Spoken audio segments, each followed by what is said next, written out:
পৃথিবীতে সহি হাদিসের সংখ্যা কত? এটা খুবই জটিল একটি প্রশ্ন এবং জটিল একটি উত্তর। পৃথিবীতে সহি হাদিসের সংখ্যা কত? পৃথিবীতে সর্বমোট কতটি সহি হাদিস রয়েছে এটা সুস্পষ্টভাবে বলার কোনো সুযোগ নেই। কারণ রাসূলুল্লাহ সাল্লাল্লাহু আলাইহি ওয়াসাল্লামের হাদিসগুলোকে কিছু হাদিস দেখা যায় আবু হুরায়রা রাদিয়াল্লাহু তাআলার কাছে ছিল, কিছু আব্দুল্লাহ ইবনে মাসউদের কাছে, মাসউদ রাদিয়াল্লাহু তাআলার কাছে ছিল, কিছু আবু সাঈদ খুদরি রাদিয়াল্লাহু তাআলার কাছে ছিল। এভাবে বিভিন্ন হাদিস রাসূল সাল্লাল্লাহু আলাইহি ওয়াসাল্লাম বিভিন্ন সময় বলেছেন এবং বিভিন্ন সাহাবীর কাছে ছিল। পরবর্তীতে এই হাদিসগুলো রাসূল সাল্লাল্লাহু আলাইহি ওয়াসাল্লামের যুগেও হাদিস লেখা হয়েছে।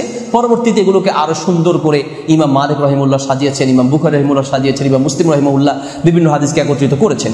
অনেক হাদিস দেখা যায় সহিহ বুখারীতে আছে, সেগুলো আবার কিছু হাদিস সহিহ মুসলিমে নেই। অনেক হাদিস সহিহ বুখারী মুসলিমে নেই কিন্তু মুস্তাদরাক হাকিমে আছে, সহিহ ইবনে হিব্বানে আছে।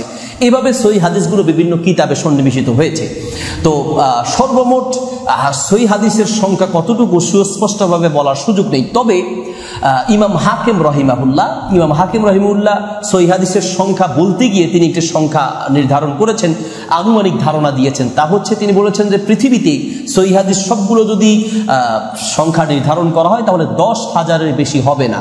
এবং ঠিক একই কথা নূর মোহাম্মদ আজমি, আমাদের ফেনী বেকের বাজারের মানুষ নূর মোহাম্মদ আজমি, যিনি মিশকাতের অনুবাদ লিখেছেন, তিনিও এই কথাটাই উল্লেখ করেছেন সহিহ হাদিসের সংখ্যা সর্বোচ্চ 10,000 হতে পারে, বিষয় ভিত্তিক হিসেবে 10,000 হতে পারে। হ্যাঁ, আমরা বলতে পারি যে তাহলে তো অনেক বড় বড় হাদিসের কিতাব রয়েছে, যে কিতাবগুলোতে অনেক হাদিস, যেমন মুসনাদে আহমদের ভিতরে প্রায় 40,000 হাদিস রয়েছে, কানজুল উম্মালের ভিতরে প্রায় 30,000 হাদিস রয়েছে, সহিহ বুখারীতে তাকার ছাড়া 4,000, মানে এভাবে বিভিন্ন কিতাবে মুসনাদে আহমদে 40,000 হাদিস রয়েছে। তাহলে সেগুলো কি যদি 10,000 হয়, 40,000 কি করে হয়? সেখানে 40,000 মূলত একই হাদিস বিভিন্ন সনদে এবং শব্দের তারতম্যের কারণে হাদিসের সংখ্যা বাড়ে।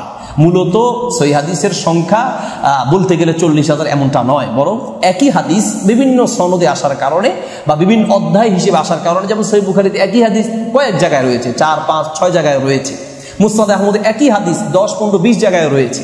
এটা হলো একই হাদিস বিভিন্ন সনদে হওয়ার কারণে হাদিসের সংখ্যা বেড়েছে। মূলত সহিহ হাদিসের সংখ্যা হিসেবে নির্ধারণ করে বলার সুস্পষ্ট, মানে সুনির্দিষ্ট করে বলার সুযোগ নেই। তবে ইমাম হাকিম রাহিমাহুল্লাহর মত হিসেবে বা নূর মোহাম্মদ আজমি রাহিমাহুল্লাহ ওনাদের মত হিসেবে ওনারা 10,000 সর্বোচ্চ 10,000 হতে পারে বলে নির্ধারণ করেছেন। আল্লাহ রাব্বুল আলামিন আমাদেরকে শরীরটা বোঝার তৌফিক দান করুন। আরেকটি প্রশ্ন এখানে রয়েছে, তা হচ্ছে কোরআন মাজিদের রুকু বলতে কি বোঝানো হয়েছে? মানে কোরআন মাজিদের রুকু আসলে এটা হাফিজদের সুবিধার্থে রুকুগুলো নির্ধারণ করা হয়েছে। কোরআনুল কারীমে সর্বমোট 540টি রুকু রয়েছে। কোরআন মাজিদে 30টি পারা, 540টি রুকু রয়েছে। এই 540টি রুকুকে ভাগ করা হয়েছে মূলত হাফিজদের সুবিধার্থে। হাফিজরা সাধারণত আমাদের দেশে 27 রমাদান তারাবি শেষ করেন বা খতম শেষ করেন, এবং 27 রমাদান যদি খতম শেষ করতে হয় তাহলে কিভাবে শেষ করবেন? তো এই জন্য প্রত্যেক দিন 1 রুকু করে পড়বেন।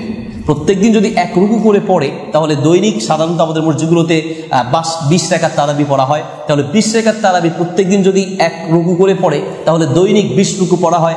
আর 20 দিয়ে যদি 27কে গুণ দেওয়া হয় তাহলে 540টি রুকু হয়।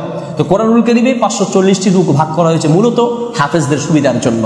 540টা রুকু দৈনিক 1টা করে রুকু পড়বে, 27 দিনে খতম হয়ে যাবে, মানে পুরো কোরআন শেষ হবে। এই হলো রুকুর আসল রহস্য।